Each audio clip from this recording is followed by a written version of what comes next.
Welcome back to my channel. आज है शत्रुबोध का एपिसोड 77। आज बात करेंगे नेल्सन मंडेला के बारे में, साउथ अफ्रीका के बारे में, साउथ अफ्रीका की हिस्ट्री के बारे में। नेल्सन मंडेला को 27 साल जेल में रखा।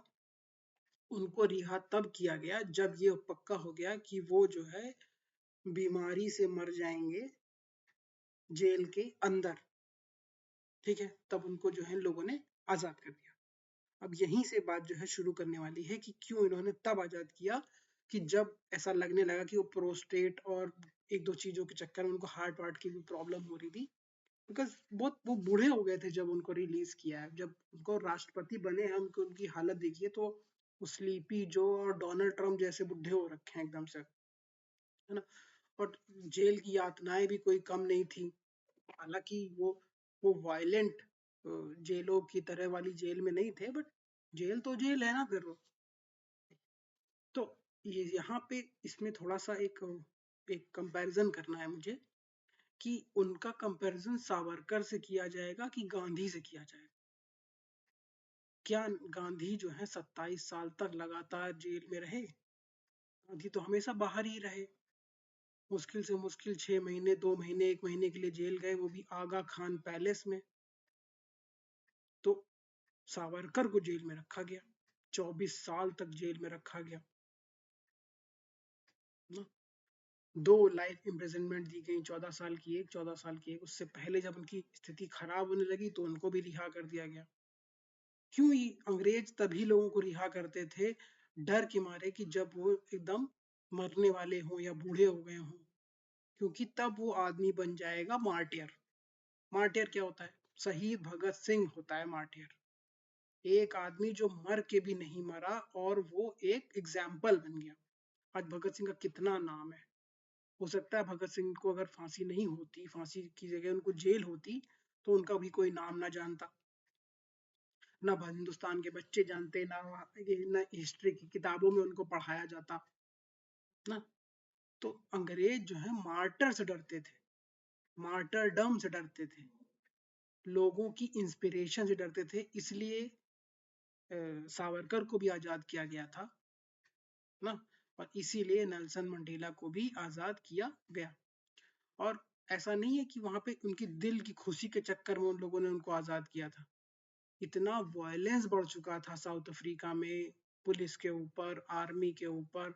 लगातार लोगों को, पुलिस वालों को जो है टायर डाल के जो है जलाया जा रहा था, है ना।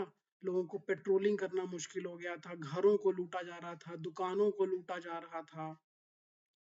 जो लोग जंगलों में, जैसे मान लीजिए बहुत बड़ा आपके पास वो है खेत खलिहान, तो आपके लिए मुश्किल हो गई थी। अगर आप लोग को चार तरफ से लोग अगर घेर लें, कितना टाइम लगता है कुत्ते को मारने में, और चार लोग अगर आ जाएं तो कितना मुश्किल होता है आपके लिए।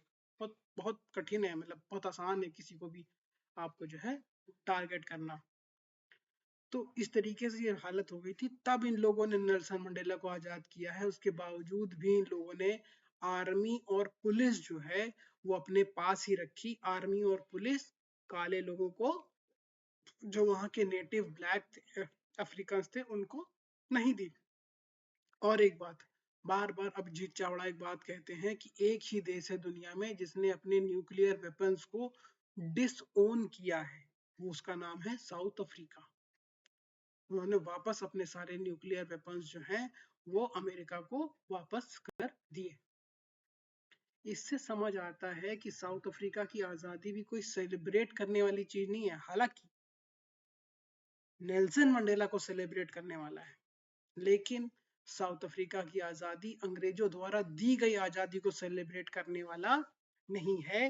अंग्रेजों को उसी तरीके से देखा जाना चाहिए जैसा व्यवहार उन लोगों ने उससे पहले काले लोगों के साथ, या भारत में भारतीयों के साथ, म्यांमार में रहने वालों के साथ, श्रीलंका में रहने वालों के साथ, और अमेरिका में जो नेटिव पॉपुलेशन थी उसके साथ किया हुआ है। जब तक हम लोग इस चीज को रियलाइज नहीं करेंगे, तब तक किसी भी तरह का कोई रिकोर्स, कोई अंडरस्टैंडिंग, कोई फ्यूचर नहीं आप देख सकते हैं।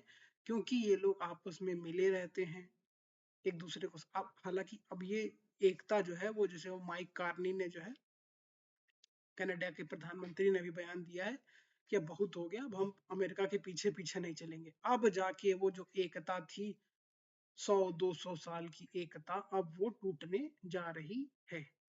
और यूरोप जो है भारत के एक तरीके से चरण वंदना कर रहा है। क्यों कर रहा है? और भारत की ही चरण वंदना नहीं कर रहा है, इससे पहले एक मर्कोसुर डील हुई है लैटिन अमेरिका के देशों के साथ, जिसमें ब्राजील है, अर्जेंटीना है, एक देश और है। ठीक है, तो इनके साथ डील क्यों करी है? क्योंकि ये लोग कार खरीद रहे हैं। अगर ये लोग यूरोप से कार नहीं खरीदेंगे तो ये लोग चाइना से कार खरीदेंगे, चाइना पूरी वो मार्केट कैप्चर कर लेगा। और ये लोग चाइना को बीफ भी बेच रहे हैं। जो बीफ बेचना चाहता है कनाडा, अमेरिका भी बेचना चाहता है, ऑस्ट्रेलिया, न्यूजीलैंड, है ना। तो ये सब चाइना को बीफ और मटन और मछली बेचना चाहते हैं। टेक्नोलॉजी में इतने आगे बढ़ गए जो देश हैं, वो जो है बीफ बेचना चाहते हैं, दूध बेचना चाहते हैं चाइना को, और एग्रीकल्चर प्रोडक्ट्स बेचना चाहते हैं। थर्ड क्लास इकोनॉमीज जो चीजें बनाती ज्यादातर है वो बेचना चाहते हैं। तो कोई टेक्नोलॉजी नहीं बेच रहे हैं, टेक्नोलॉजी तो ताइवान बेच रहा है, टेक्नोलॉजी तो चाइना बेच रहा है। ये लोग क्या बेच रहे हैं? कुछ नहीं। ठीक है, थोड़ा रैंट लंबा हो गया। बात कर रहे थे मूवी इनविक्टस के बारे में। INVICTUS 2012 की मूवी है, मैट डैमन की मूवी है, जो हीरो बॉर्न आइडेंटिटी में था, है ना, जेसन बोर्न, उसकी पिक्चर है। और नेल्सन मंडेला का रोल किया है, मेरे को नाम भूल गया। ठीक है, तो वो मूवी में दिखाया गया कैसे नेल्सन मंडेला ने जो है अपने बिखरते हुए देश को जोड़ के एक ऐसा देश बनाया जिसमें जो है काले गोरे दोनों लोग मिल के जो है वो कुछ दूरी तक और साथ चल सके। हालांकि अब जबकि वो साथ नहीं चल पा रहे हैं, तो फिर उनमें थोड़ा बहुत मार कुटाई चल रही है आपस में। बट तब भी नेल्सन मंडेला ने ये बात साबित करने की कोशिश करी कि अगर मेरे बॉडीगार्ड्स वाइट हैं तो कोई दिक्कत नहीं, अगर साउथ अफ्रीका की 10% पॉपुलेशन वाइट है तो कोई दिक्कत नहीं। हम लोगों को मिल के रहना चाहिए, हम लोगों को मिल के काम करना चाहिए, और देशों से व्यापार करके अपने देश की बेहतरी को आगे बढ़ाना चाहिए। बहुत ही बढ़िया मूवी है, आप लोगों को जिसको जिसको एक अच्छी मूवी देखने का मन हो, इसको देखा जा सकता है।